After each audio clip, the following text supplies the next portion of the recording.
Merci, Dr. Pinto. Passons maintenant à la prochaine séance, la modélisation des données de sérosurveillance, développer les capacités. Je ne me présenterai pas à nouveau, je vous ai déjà parlé aujourd'hui. Nous avons 3 membres de notre panel pour la dernière séance. Je vais vous présenter les 3 et ensuite on écoutera notre premier conférencier. Nous avons le Dr. Sang-Woo Park, qui est étudiant en 5e année au doctorat au département d'écologie et de biologie évolutive à Princeton. Et il a dirigé la modélisation de la réponse au virus COVID sur le campus de Princeton en fournissant des validations basées sur des modèles pour les tests et les directives et l'isolement. Maintenant, il veut développer des nouvelles approches mathématiques et informatiques pour l'utilisation des données sérologiques en tant qu'outil de surveillance. Vous avez déjà rencontré la Dr. Caroline Wagner. Et elle était ici hier. Et Jane est avec nous, mais en ligne. Caroline Wagner est professeure adjointe au département de bioingénierie à McGill. Elle a obtenu son doctorat en génie mécanique au Massachusetts Institute of Technology. Elle se spécialisait en fluides biologiques complexes, suivi d'un post-doctorat à l'Université de Princeton dans le domaine de la modélisation mathématique des maladies. Et nous avons aussi Dr. Jane Hefferman, qui est chaire de recherche et professeur en modélisation de l'infection et de l'immunité au département de maths et de statistiques à l'Université York. Elle est co-directrice du Center for Disease Modeling, co-directrice du groupe de modélisation du Réseau canadien de recherche sur l'immunisation, conseillère scientifique du groupe de travail canadien COVID sur l'immunité et présidente de Society for Mathematical Biology. Les recherches de Dr. Hefferman répondent aux besoins pressants de nouvelles méthodes mathématiques et informatiques pour cartographier, comprendre et contrôler les maladies infectieuses chez les individus ou immunologie dans les populations ou épidémiologie. On écoutera chaque membre du panel et ensuite on passera aux questions sur une période de 15 minutes à la fin. Alors, Dr. Park, c'est à vous d'abord.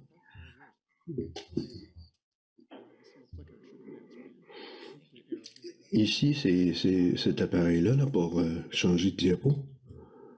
Ça fonctionne.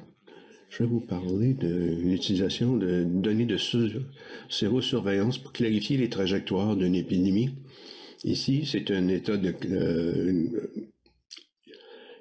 de cas avec l'entérovirus D68. Cet entérovirus est un des plusieurs. On l'a découvert en 1962. Il a été surtout associé à des infections.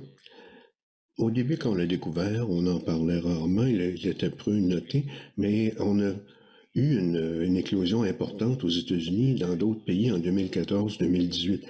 Et à tous les 2 ans, il y a eu des éclosions depuis ce moment-là. Une des grandes questions qui se posait, est-ce qu'on va voir une autre éclosion en 2028? Il y a des symptômes respiratoires de cette maladie, mais ce qui nous intéresse aussi, c'est que ça cause une myélite flaccide aiguë. Ça présente des symptômes qui ressemblent à la polio. Et la modélisation nous montre que EVD68 sera probablement une cause principale de cette maladie, la myélite qu'on appelle AFM en anglais. Est-ce qu'on va pouvoir prévoir une éclosion prochaine? Pour essayer de faire ça, on peut créer un modèle appelé le modèle SIR. C'est le modèle le plus simple, le modèle mathématique le plus simple, pour modéliser la dynamique au sein de la population. La présomption principale, c'est que tout le monde est susceptible, et une fois qu'on a contacté une personne infectée, on a été infecté, et une fois qu'on a récupéré de l'infection, l'immunité est censée durer toute la vie. Et puis, le chiffre de reproduction de base, c'est le numéro, la moyenne des infections secondaires causées par une personne infectée. Ça nous dit à quel point le virus est transmissible et si on devait créer un vaccin pour ce pathogène, quelle proportion de la population on devra vacciner pour éviter une éclosion future. Et ça va être aussi lié à la courbe de séroprévalence qu'on constate.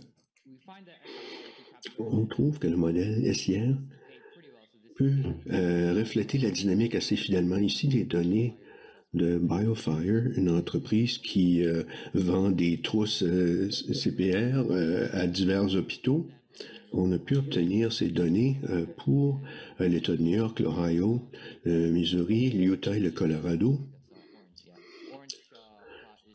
La partie orange, ça montre le modèle. On voit que le modèle peut expliquer passablement bien ces informations assez complexes et on prédit une éclosion au Missouri et au Utah et au Colorado. Malgré l'incertitude, on a pu prédire qu'il y aurait probablement une éclosion en 2020, mais c'est plutôt la COVID qui s'est manifestée en 2020. Et c'est ça qui a empêché la transmission, la propagation d'autres maladies, d'autres pathogènes et virus, puisque tout le monde était confiné à cause de la COVID. Mais en 2022, il y a eu une éclosion par contre. Et le BioFire, voici des données du réseau de surveillance des vaccins.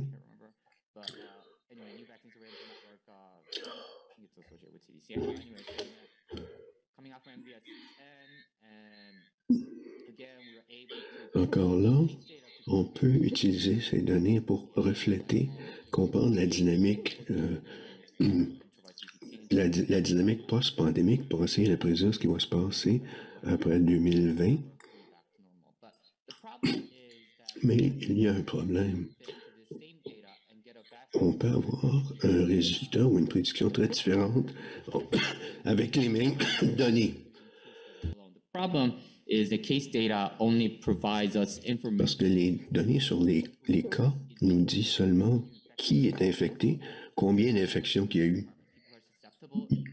Donc, le SIR, ça veut dire susceptible, infecté, récupéré. On peut seulement observer les infectés. Le problème, c'est que l'observation va nous mener à une grande incertitude, à savoir quelle couverture de vaccin va être nécessaire. Avec la sérosurveillance, on pourrait mesurer la proportion de gens qui sont susceptibles. On veut savoir les gens de quel âge. Ici, ces données viennent d'un collaborateur à Imperial College. On pourrait mesurer la séroprévalence dans les groupes d'âge pour voir quel groupe va être susceptible d'être infecté. Quelles personnes vont avoir une immunisation pour d'éventuelles réinfections, pour contrer d'éventuelles réinfections, pour montrer comment on peut intégrer des données de sérosurveillance en surimposition sur des données tirées des cas. Bon, il y a plusieurs paramètres qui sont cohérents avec une éclosion ou une crise bienniale.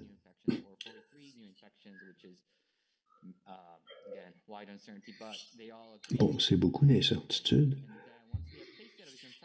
Une fois qu'on a des études de cas, on peut réduire les incertitudes et on peut voir les schémas qui ont été observés. Ça reste quand même beaucoup d'incertitudes. Mais pour chaque courbe, on peut essayer de prédire à quoi ressemblerait la courbe en fonction de l'âge. On peut se demander lesquelles de ces courbes sont cohérentes avec les données. Ici, on a l'entérovirus. Ce sont des données américaines. Ça nous permet de cerner ces courbes qui sont cohérentes avec les données tirées des cas et les données de sérosurveillance aussi, ce qui réduit l'incertitude de 12 à 43 et de 18 à 23. Et ça peut nous permettre des prédictions à long terme plus précises. Je ne dis pas que c'est ça qui va se produire cette année, en 2024, mais c'est là où c'est une illustration de comment on peut réduire l'incertitude. On peut aussi comparer quelle proportion de la population est susceptible pour chaque trajectoire modélisée. Est-ce que je peux revenir?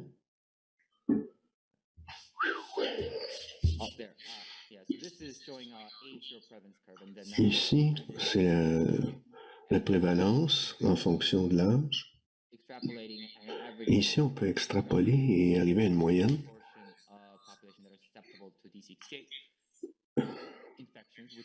Bon, la proportion de la population susceptible à l'infection. Donc, 2022, c'est première cohorte. 2023, c'est une cohorte de suivi longitudinal. Et c'est quand même en accord avec ce que le modèle a prédit qui était en rouge. Conclusion, les modèles mathématiques sont des outils utiles pour bien comprendre les schémas d'éclosion ancienne. Les données tirées des cas sont utiles, mais peuvent offrir seulement de l'information limitée. Voici les gens avec qui j'ai travaillé.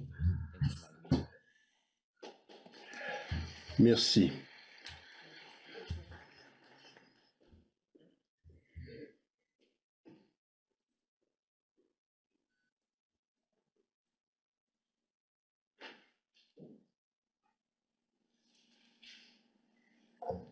Okay. Hi, everyone. Bonjour, je suis heureuse d'être ici avec vous. Je me demandais quoi vous dire accompagné de ce PowerPoint, parce que Jane, c'est mon gourou en matière de modélisation. Elle est très bonne en statistiques et études de population. Je vais vous donner un petit peu une idée de ce qu'on a fait dans le contexte de la COVID et là où il aurait été bien d'avoir plus de données sérologiques pour mieux contextualiser certains des cas d'utilisation que j'ai vus. Moi, j'ai étudié en ingénierie. Je me concentre sur le rôle des fluides dans la transmission des expériences biophysiques, à savoir comment les pathogènes pénètrent un organisme, quels sont les moyens de transmission, comment les fluides arrivent à joindre la cible. Et j'essaie d'intégrer ça au modèle qu'on développe. Et je suis contente parce qu'on vient de présenter les modèles SIR et je ne suis pas obligé de le faire. Bon, pour ce qui est de la barrière mucosale dans l'organisme hôte, c'est un filtre qui peut exclure des virus, des bactéries, des pathogènes, mais il y a un élément important ici. C'est pas seulement les muqueuses, les mucosités, les protéines, mais il y a aussi des protéines comme l'IgA qui peut avoir un rôle pour limiter la mobilité des pathogènes. Alors voici un modèle SIR au niveau cellulaire. Est-ce qu'on peut considérer que les cellules individuelles peuvent être susceptibles à être infectées et quelle est la dynamique? Comment le virus circule, sa mobilité et la mobilité d'une personne infectieuse dans la société, ce sont les questions qui me concernent. Ça, c'est tiré de Morris. Ici, c'est un exemple de cette interaction. Une image, intra-hôte, intra-organisme. On voit que ça change les aspects kinétiques, le cinétique de comment les pathogènes peuvent se circuler, se transmettre.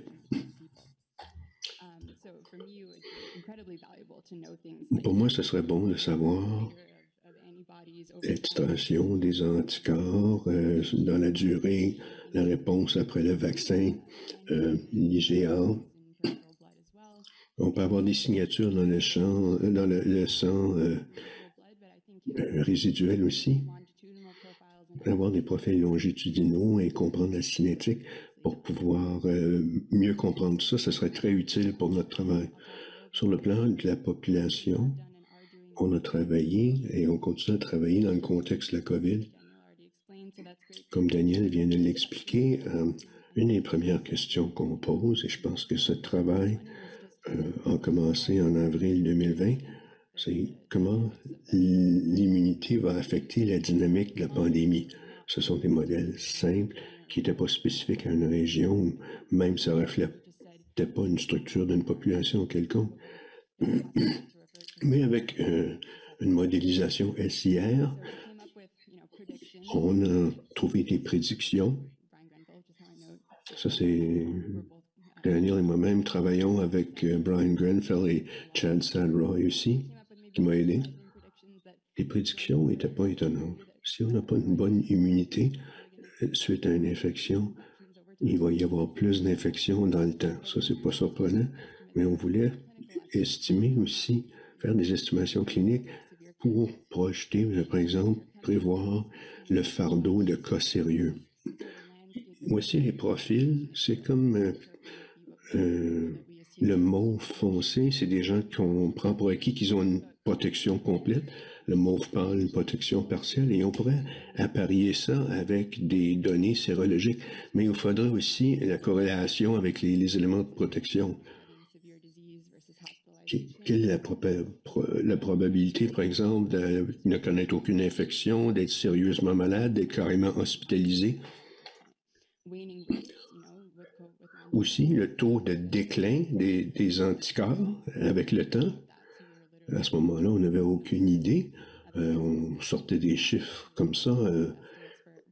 C'était seulement des estimations.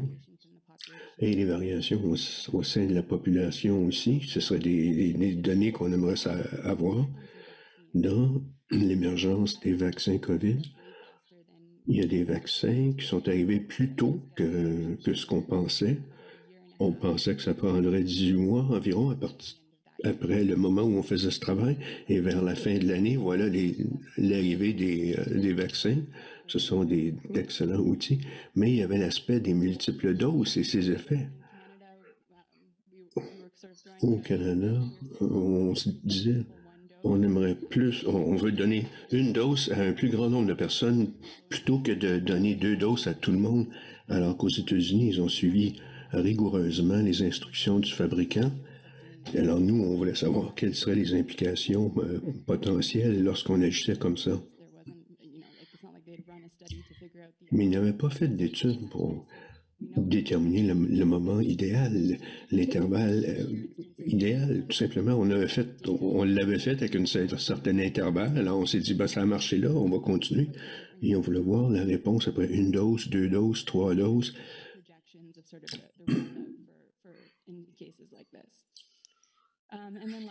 Et enfin, on a travaillé avec un partage d'informations. On a développé ces vaccins, donc, et on a décidé de ne pas les donner à la plupart des citoyens de la planète. Alors on se disait, bon, en couplant les régions et en tenant compte de l'émergence de variants, il y a des arguments moraux qui intervenaient, mais des arguments épidémiologiques qui justifiaient les avantages de ça. J'étais contente d'entendre au sujet de l'Observatoire international ou mondial pouvoir travailler sur le plan international, plus de collaboration. Là, ce serait vraiment très, très utile pour comprendre quelles régions ont été durement frappées par l'infection, par exemple, et pourquoi et comment. Ce serait très utile pour nous. En ce moment, nous avons pris des modèles très, très simples qui ne sont pas liés à une région particulière. Et dans le contexte québécois, on a pris un modèle comportemental avec 5 compartiments. Et je ne sais pas à combien de compartiments ils sont rendus maintenant. Il y en a probablement des milliers. On a tendance à essayer d'être très spécifique pour, avoir plusieurs souches, plusieurs populations. Mais ici, on a ce modèle compartimenté que j'ai développé avec mes collaborateurs, pour étudier des mises en place de vaccins contrefactuels. Et on a calibré ça aux données du Québec.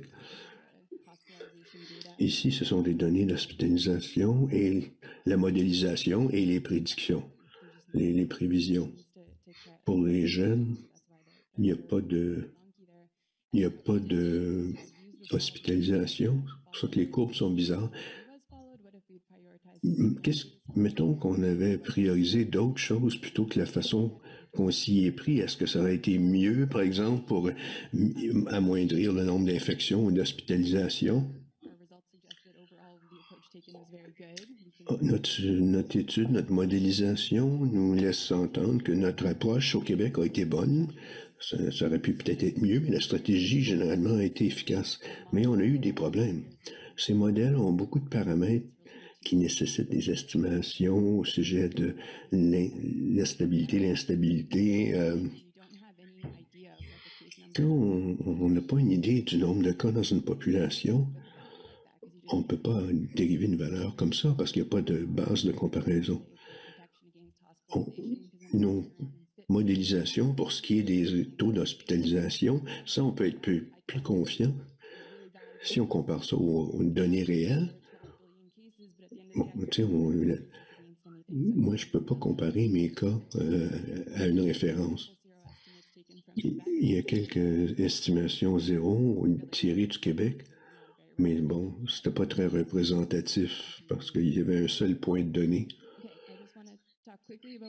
Rapidement, ce qu'on fait dans le contexte de Emanet, on a créé un modèle basé sur des agents qui permet de simuler la transmission de façon plus structurée. Ça a été basé sur le modèle Covasim. Et ça, c'est mon équipe d'étudiants et d'étudiantes. Ils ont été formidables. Et merci à Nathan qui a attiré tout ça attiré mon attention à ce sujet-là. Mais ce qu'on essaie de faire avec Emanet, et Jonathan en a parlé hier, on veut prendre ce modèle pour diriger des programmes de sérosurveillance et voir quel bienfait on peut tirer lorsqu'on fait des analyses coûts-bénéfices pour diriger les programmes et épargner certains des coûts. Je vais m'arrêter là parce que j'ai dépassé mon temps.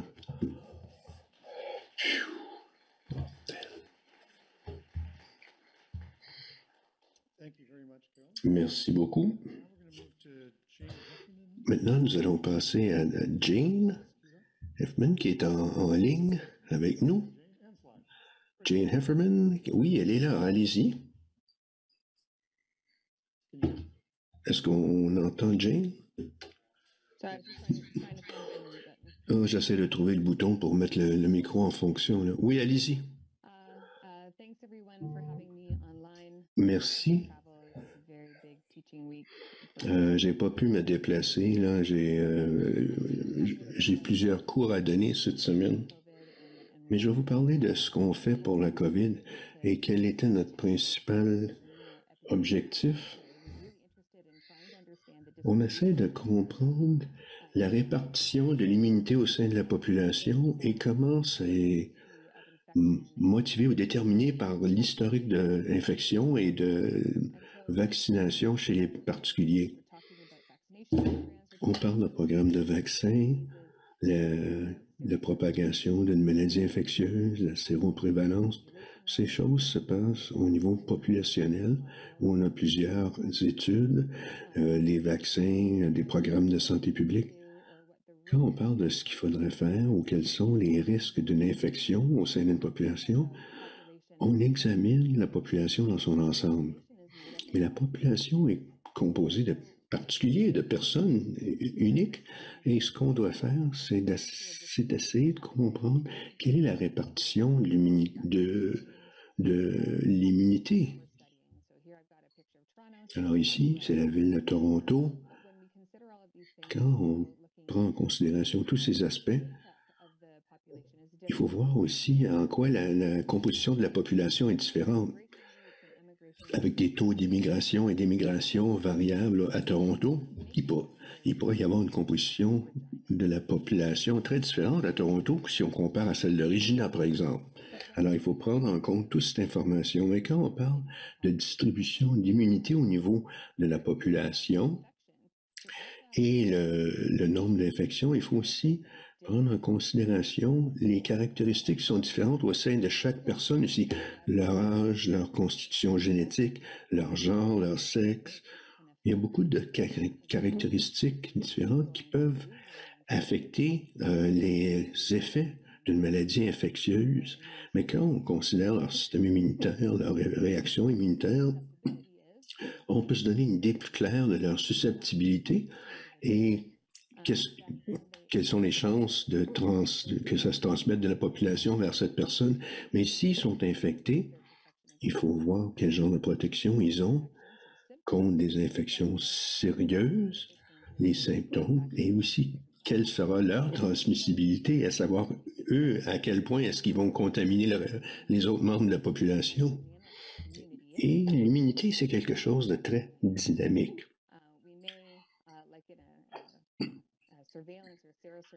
En sérosurveillance, on va peut-être mesurer des anticorps. On sait que les anticorps sont là, mais il faut modéliser quelles sont les capacités de protection que les anticorps anti-S offrent au corps de la personne dans le contexte des diverses souches et variants et pathogènes qui circulent. Et il y a des infections qui font en sorte que ces gens-là, se déplacent sur cette espèce de convoyeur qu'on voit là et à divers moments. Et l'immunité peut décliner avec le temps. Il y a une perte, un déclin des cellules T, il y a des anticorps, mais aussi peut-être que on connaît une perte d'immunité effective ou efficace, même s'il y a des anticorps et des cellules T au sein de l'organisme. Mais aussi au niveau de la population, on veut comprendre quels sont les niveaux de protection contre l'infection et l'infection grave chez les gens d'âge différents. Ici, on prend des modèles créés par nous-mêmes in-house et on intègre ça dans des modèles SIR de grande envergure pour tenter de voir quels seront les niveaux de susceptibilité. Ici, vert, c'est une résistance totale à la maladie. Jaune, c'est pas totalement résistant à l'infection, mais une grande probabilité que si infecté, ça soit léger comme symptôme. Bleu, moins résistant, une plus grande probabilité d'une légère ou une maladie modérée. Le rouge, c'est plus sérieux, plus aigu. Et ici, c'est le rouge, la courbe rouge. Bon, ça ressemble à être une ligne droite, mais c'est une courbe. Ça, ce sont les cas d'hospitalisation. Donc, on prend ce qui se passe dans le corps et on en tire une répartition de l'immunité au sein de la population. Alors, quand on pense à ce qui se passe dans le corps, bon, il y a des essais cliniques pour les vaccins, on prend ces données-là, on prend des données sur les infections, l'infection COVID-19 ou d'autres pathogènes, et on essaie de quantifier quelle sera leur immunité.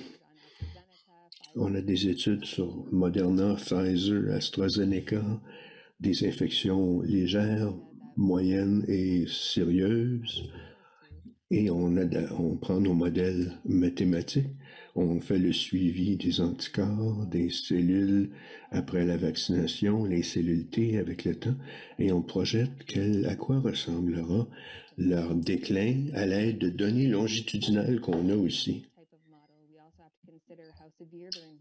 Il faut aussi prendre en considération la sévérité des symptômes.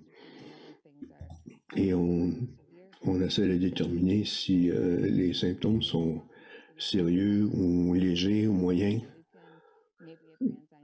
On peut considérer l'interleukine, le GRZB. Et il faut intégrer les comportements, le comportement en distanciation sociale, par exemple, chez cette personne. Et ça nous aide à identifier quel est le niveau de transmissibilité, de propagation avec ce modèle SIR. So when we're doing all of this work And in host, we also do take in consideration gender, On prend en comorbidity. considération aussi le genre, la comorbidité, le statut de la personne et où on vit pour identifier quelle sorte de résultats immunitaires et quand on peut identifier la façon que les gens vivent, où ils travaillent, quelle est la situation de leur famille, etc.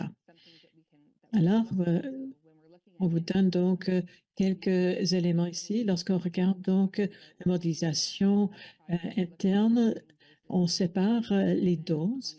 Par exemple, plus que 21 ou 28 jours pour voir les résultats d'immunité. Et ici, on a fait des modélisations de Pfizer et de Modernité où il y avait des différences de délai entre doses de 21 et 28 jours. Et on s'est basé là-dessus pour suggérer quand est-ce qu'on devrait prendre la prochaine dose, la troisième dose. À travers cela, on essaie de prévoir l'immunité de l'immunité qu'on peut procurer par la vaccination et l'infection, aussi de prévoir l'immunité des cellules T à l'aide des systèmes dynamiques. C'est important lorsqu'on regarde la protection à l'infection sévère à l'avenir. Alors, lorsqu'on regarde la distribution de l'immunité, différents scénarios à considérer, ici, on voit au début de la COVID-19, et maintenant c'est calibré donc aux données des hôpitaux de l'Ontario. On fait ça pour plusieurs provinces. Ici, on voit au début de la pandémie, on est ici et là, on voit il y a plus de vaccination. On a donc deuxième dose et on voit que les gens ont une immunité qui est grandissante, mais Omicron a donc en fait fait décliner le taux d'immunité parce que les gens étaient susceptibles d'être infectés par l'Omicron. Ici, on peut faire une calibration pour notre distribution à notre modèle d'immunité pour prévoir la prochaine onde d'infection en 2023. On va donc prévoir ce qu'on peut de l'été et du printemps qui s'en vient. Lorsqu'on fait nos calculs par rapport aux vagues d'infection, on peut prévoir aussi, par exemple, les infections graves, donc en rouge, modéré en jaune et léger en bleu. Donc le rouge, c'est les individus qui doivent se présenter à leur médecin. Et il y a des fractions des personnes dans la zone rouge qui doivent être hospitalisées. C'est une structure de modélisation pour prévoir les taux d'infection lors des vagues consécutives de la COVID-19 pour n'importe quel pathogène. Et comme ça, on va pouvoir mieux prévoir le déploiement de vaccins et de doses récurrentes de vaccination pour que nos politiques aussi soient appropriées. Lorsqu'on parle donc des données de séroprévalence, on parle de l'immunité efficace. Les données en matière de sérosurveillance se donnent bien à une ingénierie pour prévoir l'avenir. On peut comparer les résultats selon la distribution d'âge pour la COVID-19 aux données donc du CDS de prévalence, de séroprévalence. Voici la situation avant et après l'Omicron. Quand on compare les personnes vaccinées versus les personnes non vaccinées, on peut comparer les simulations à nos données ADC et ainsi on a des distributions similaires de ce qu'on voit là. Je voulais mettre en relief à la fin la proposition de la docteure Karen Collane et moi pour une compétition et qui s'appelait sim.net. Nous avons donc fait un modèle sur les statistiques et d'autres composantes du processus de biomanufacture. Nous regardons donc l'intégration de la sérosurveillance et des données de séroprévalence dans nos modèles d'infection et d'immunité. On regarde cette information ici au laboratoire, en même temps qu'on regarde les modèles chez les animaux pour voir comment on peut faire une modélisation in vivo et comment on peut traduire ces données-là dans les essais cliniques et comment on peut donc mieux prévoir ce qui s'en vient. Et je voudrais remercier mes collaborateurs et je voudrais vous remercier de m'accueillir ici. Merci.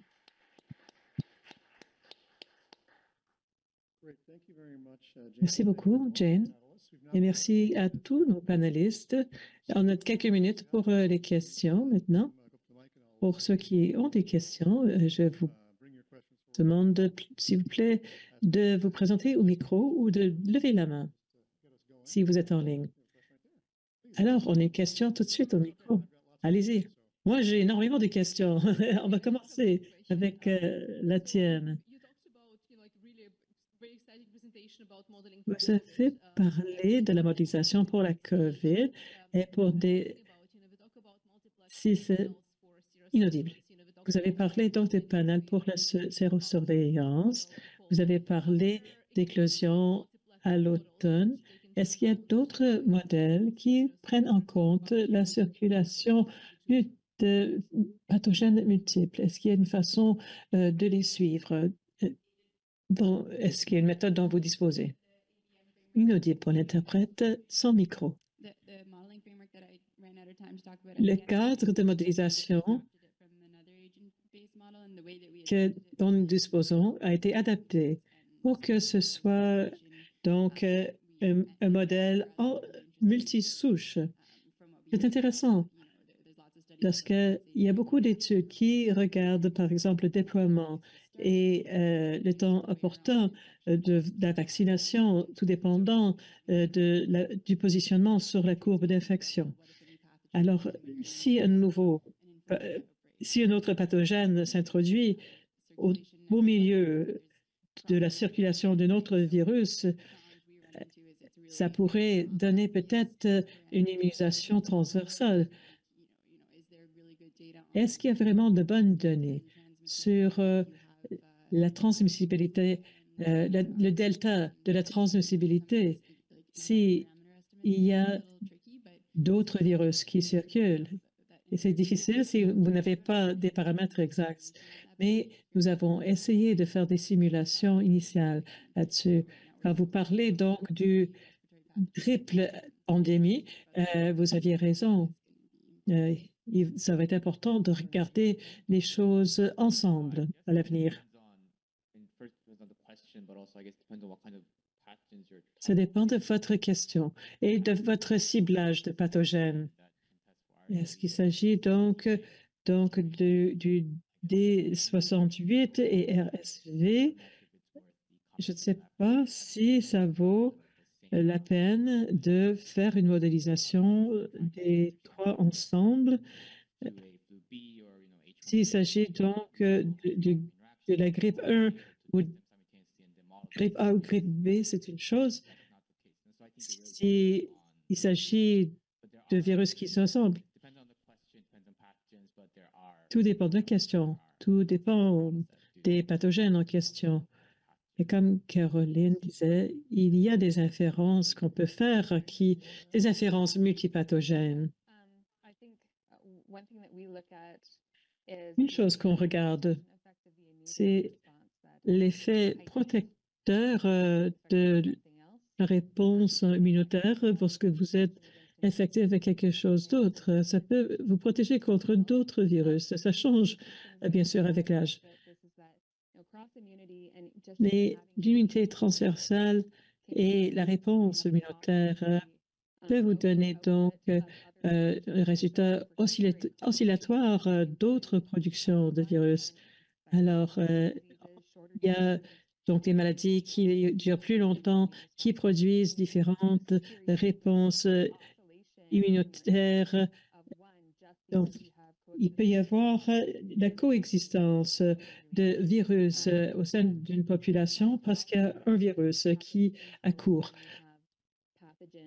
Lorsqu'il y a des pathogènes qui interagissent, ou que vous êtes exposé à plusieurs pathogènes, donc les uns après les autres, j'ai déjà fait des études pour voir la réponse immunitaire de plusieurs pathogènes subséquents pour tester les cellules T et des antigènes. Donc, à tous les panélistes, je pose cette question. Dans l'esprit d'établir un réseau lors de ce temps de paix qui n'existe pas réellement, comme on a mentionné, comment est-ce que vous avez pu, pendant la pandémie, partager rapidement ce genre de données au sein de vos instances de santé publique? Et de quelle façon est-ce que ce n'est pas un processus durable? Et qu'est-ce qui devrait être en place pour qu'on puisse partager davantage à l'avenir? Sangwoo, you look like you're about to speak. Okay, Jen, we'll put you next. Go ahead, Sangwoo. Simon? Nous avions eu de la difficulté avec le partage des données parce qu'il y avait beaucoup d'étapes qu'on devait suivre. Alors, il y avait beaucoup de cas où les données étaient disponibles et c'est publié, mais on ne peut pas obtenir des chiffres pour des raisons quelconques. Alors, je devais faire des recherches manuelles et me servir des outils pour obtenir des chiffres. Je ne sais pas s'il y a vraiment une bonne façon de faire. C'est mon expérience. J'étais très frustrée par rapport à cette situation. Je n'ai pas de bonne solution. Alors là, on parle de deviner les données, quoi. Est-ce que vous avez eu des résultats de votre travail? Inaudible.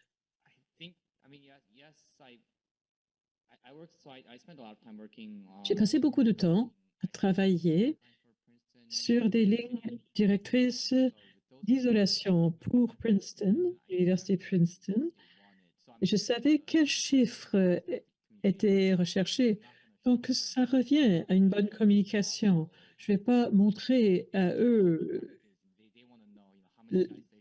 la prévision de chaque modèle. Ils voudraient savoir combien de cas ils auraient à prévoir, mais cela ne se traduit pas très bien, en fait. Et les décideurs au sein de l'université et les étudiants n'avaient pas idée que je faisais ce genre de modélisation.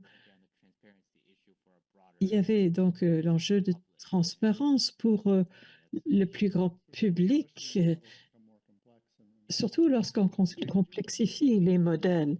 Oui, Jane? Oui. Pendant le pire de la COVID-19 et après, mon groupe de modélisation participait à plusieurs aspects de prise de décision pour les personnes au gouvernement, pour leur donner des données. On pouvait leur donner des fichiers Excel de données, mais quand on présentait cela, il fallait donc... il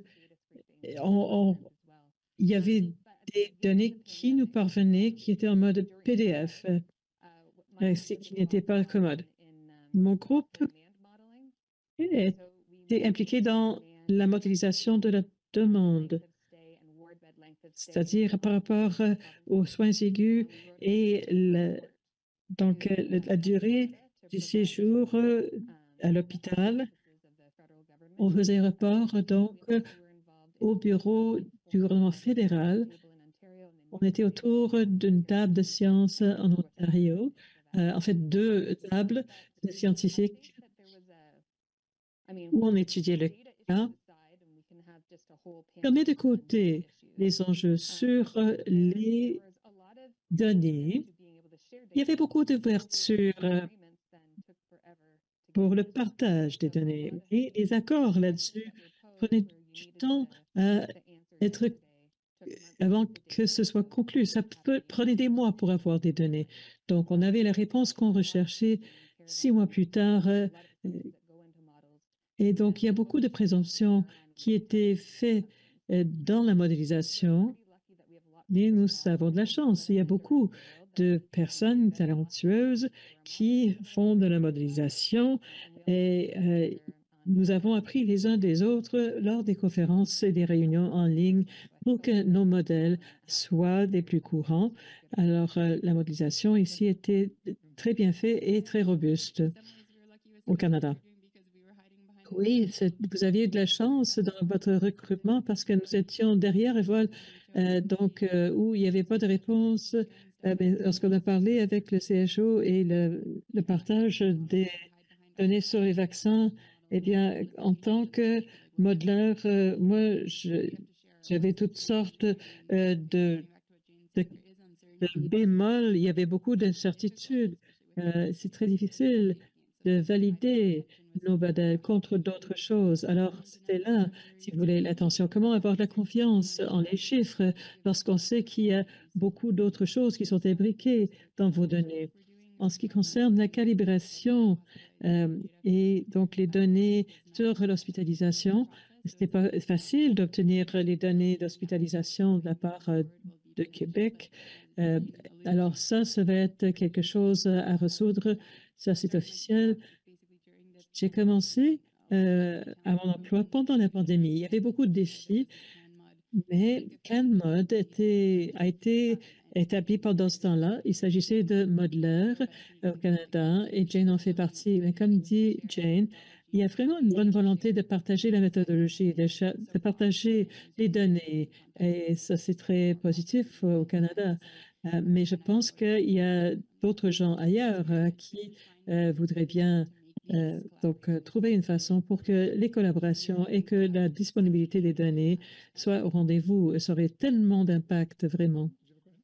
Yes, thank you. Yeah, so as someone who does some decision analytic modeling, En tant que quelqu'un qui fait une modélisation analytique pour les décideurs, je vois que c'est vraiment important de pouvoir dimensionner. C'est que les modèles mathématiques peuvent donner des suggestions sur la certitude des situations. Est-ce que vous avez pu utiliser votre modèle pour dire, eh bien, voici les données qu'il faut collecter? Si on faisait partie des conversations dès le début, on aurait pu diriger mieux l'argent pour prendre de meilleures décisions pour la modélisation, pour améliorer la santé du public. Comment est-ce qu'on pourrait donc faire partie du processus plus tôt?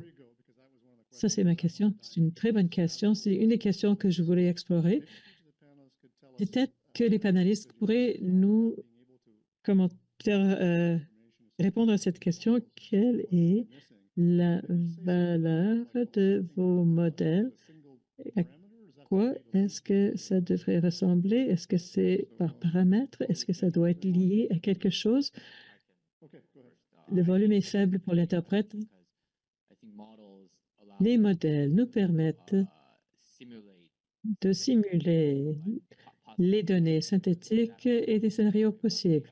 Alors, comme ça, on peut produire des données pour tester quelle sorte de données nous donner des informations pour donner de meilleures prévisions. Alors, par exemple, il y a PowerNaSys. On peut se servir de modèles qui sont fondés sur les prévisions du passé pour prévoir vos courbes de prévalence. Si on regarde le scénario ABC, de combien de données est-ce qu'on a besoin? Au lieu de dire, eh bien, quelle est la valeur d'avoir, par exemple, des données transversales versus, par exemple, les données longitudinales. C'est là qu'on voit la puissance des données. Alors, on peut faire ça, mais il n'y a pas de réponse générale. Non, ça dépend de la question à laquelle vous voulez une réponse. Par exemple, si on veut donc mesurer les dynamiques de la population, c'est sûr que ce n'est pas, c'est que les données transversales sont efficaces.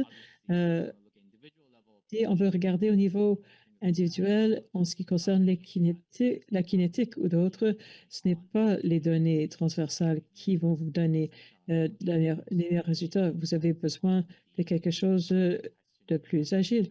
Alors, ça dépend des questions qu'on pose. Il n'y a pas de réponse générale à cette question-là. Mais le plus qu'on a de données, le mieux que c'est en général. Est-ce que vous voulez répondre? Oui, je pense que c'est une bonne question. Au Québec, dans notre étude, on reçoit des idées générales sur la transmission et l'infection. On n'a pas les chiffres sur le nombre de cas. Alors, je parlais avec Mike plutôt, quand on a des jeunes enfants et ils sont toujours malades, pour moi, il me semble qu'il faudrait avoir des axes multiplex pour tout, parce que il faudrait, autrement, on ne peut pas prévoir qui va tomber malade prochainement. J'aimerais vivre dans un monde où on pouvait avoir donc un suivi kinétique sur le délai entre la vaccination et la recrudescence de la maladie. Quand on fait des modèles de prévision, ces données sont tellement précieuses. Parfois, on parlait, par exemple, d'avoir des senseurs qu'on pouvait porter sur la poignée et comme ça, on aurait un signalement. On devrait être en quarantaine. On devrait, si on est infecté par la grippe ou la RSV ou par la COVID, est-ce qu'on peut s'attendre? Est-ce que votre réponse immunitaire serait tellement différente pour différents pathogènes si on mesure, par exemple, le débit du cœur? Est-ce qu'on pourrait prévoir que c'est telle ou telle sorte d'infection dans un contexte pandémie, non pandémie? On ne peut pas tout prévoir, mais c'est sur ma liste potentielle de données que je voudrais voir. Lorsqu'on parle donc de la modélisation interne, on voudrait bien sûr être sur place avant d'entamer des études pour aider les chercheurs à aller chercher les mesures. Si vous pouviez donc mesurer 4 choses, qu'est-ce que vous mesurez? On a besoin donc de mesurer au début de quelque chose. On veut des données à la fin et au milieu. Vous pouvez donc faire une conception d'études pour optimiser vos résultats et essayer de remplir les comportements que vous ne mesurez pas. On peut faire ça, par exemple, pour les études d'animaux. On peut penser à nos essais cliniques. Quand est-ce que vous devez prendre vos mesures? Pendant combien de temps est-ce que vous devez suivre votre étude? Combien grand est-ce que votre cohorte devrait être? Ce sont des questions qu'on pose. Lorsque je parle, je pense à d'autres composantes. Si on ne peut pas mesurer quelque chose, eh bien, est-ce qu'on peut déterminer quelles données nous manquent? Si il nous manque des données et on ne peut jamais mesurer quelque chose, à quel point est-ce qu'on peut avoir de bons résultats? Si on a juste ce niveau-là de certitude parce qu'il nous manque des données, qu'est-ce qui arrive?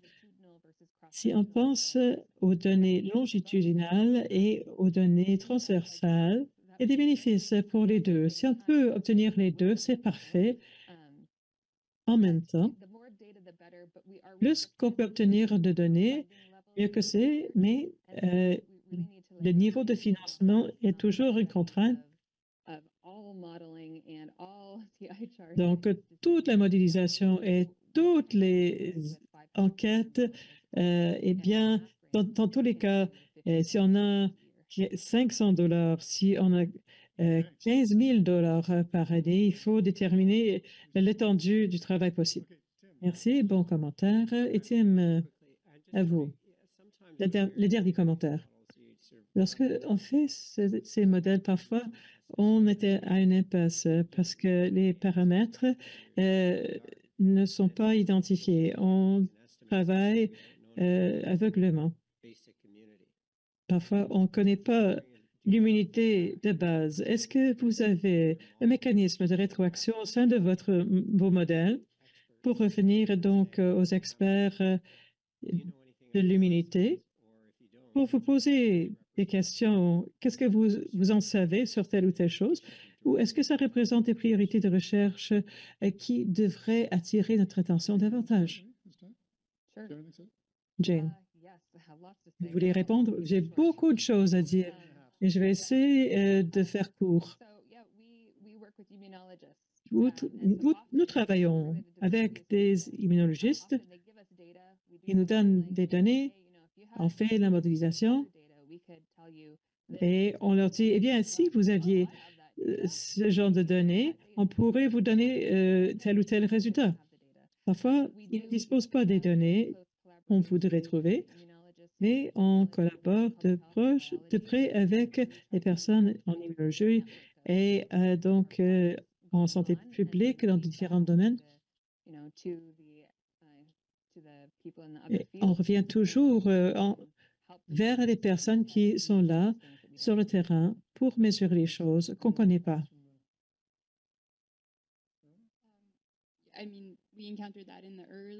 On a rencontré ça dans notre travail au début de la COVID. On avait donc des estimés massifs au début sur les taux d'infection. Il y avait un article sur la rougeole chez les animaux et donc les cellules T de mémoire sur une durée prolongée. Si on pouvait avoir de telles études sur les personnes, ce serait incroyable. Et au niveau clinique, c'est vraiment important d'avoir plus de données comme ça. Oui, avoir plus de données, c'est vraiment très bien. Et on peut se servir de modèles pour différents scénarios inaudibles pour l'interprète. On a dû présumer certaines choses. On connaît les présomptions. En tant qu'on soit clair là-dessus, on peut comprendre ce qui peut être différent par rapport à nos présomptions. Et on peut donc intégrer d'autres choses par après.